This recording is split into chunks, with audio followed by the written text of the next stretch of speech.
Ühest puutüvest välja raiutud paat Haabias on ürgne veesõiduk.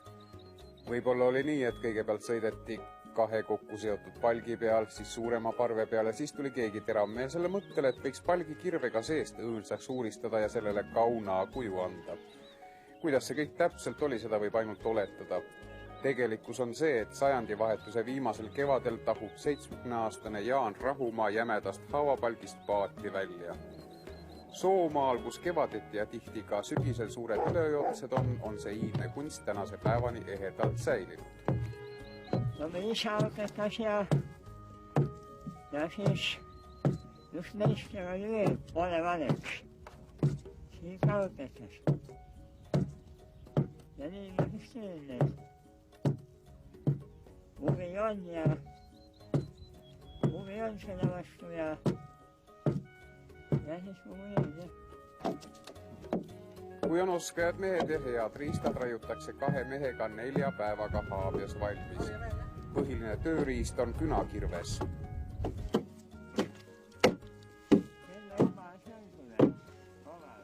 See on mul enda oma, jah, see on nüüd, mis nüüd sepp järgi tegi. Sinu oma järgi tehtud, aga ta ei ole nii täpselt teadmata. Otsad peaksid olema natukene sisse. Ja kuju pole ka kõige õigem, ta võiks olla nüüd ovaalne. Niimoodi. Teine asi siit. Ei jookse hästi, laast jääb kinni, kui ma töötan, siis ta kipub siia kinni jääma, aga õigel kirvil on ta nagu natukene, eest on natuke kitsam, tagant on nagu laiem, trapetsi moodi. Ega seal ei ole. See on suhteliselt hea, kui osad on tal vastupidi isegi tehtud. Sepp polnud kunagi teinud niisugust asja künakirvest. Natukene kasutatakse loodi ka, aga põhivärk käib silma järgi. Sinna oli siis silma pooles, siia maal, ja siis pool veel pooles, oli siis tuleb ühe pikkus vahed nii. Siia. Nii käib see asi.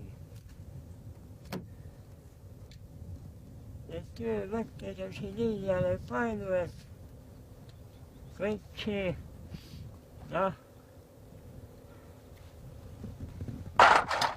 asi on,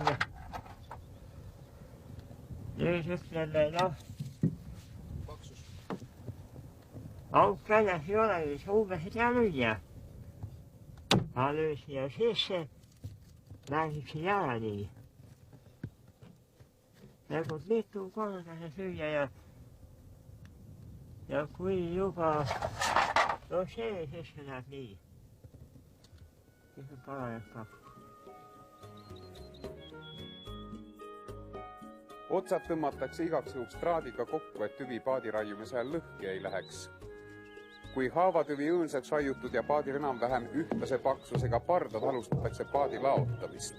Soendatakse tünnides kuuma vett, kallatakse see tüve õõnsusesse, väljapoole tehakse lõkked, siis on pehme haavapuu sellises sundseisus, et väljapoolt kuivab ja tõmbab kaardu, seespoolt on niiske ja venib järele.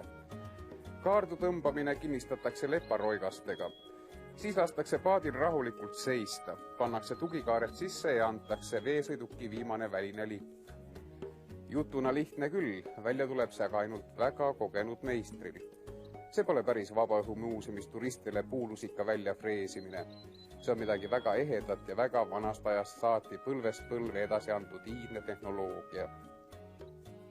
Enne sõda oli igas talus siin tavaliselt 2 sellist haabiat ja väiksem oli tavaliselt kalakäiguks ja sama sõitmiseks lussi sõita, aga siis suuremaga tehti erinevad töid. Näiteks piimavedu käiski haabiaga. Meier oli ühel pool jõge, siis talu teisel pool jõge, siis kõigepealt tõid oma piimanõud, panid haabiasse, sõitsid üle teisele kaldale, seal viisid jälle piimanõud tagasi.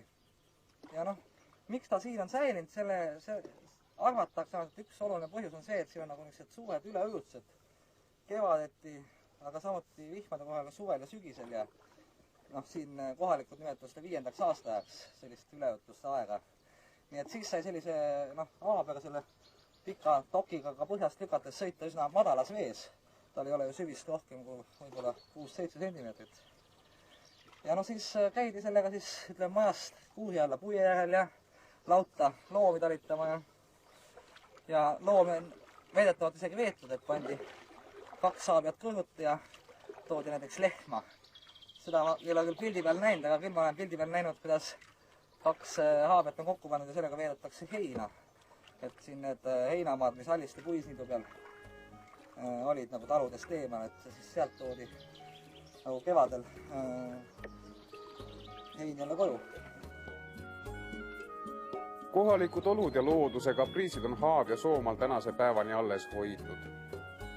Nüüd see oskus enam ära ei kao. Soomaal toimuvad igal suvel paadiraiumiskursused. Räägitakse, et pole halba ilma heata. Kui eestlastel oleks olnud nii palju jõukust, et üleujutuste ajaks plastmast kanuusid osta, ega siis Jaan Rahumaagi kirvega paati ei raiuks ja Haabjat saaks näha vaid muuseumis ürgsete veesõidukite osakonnas.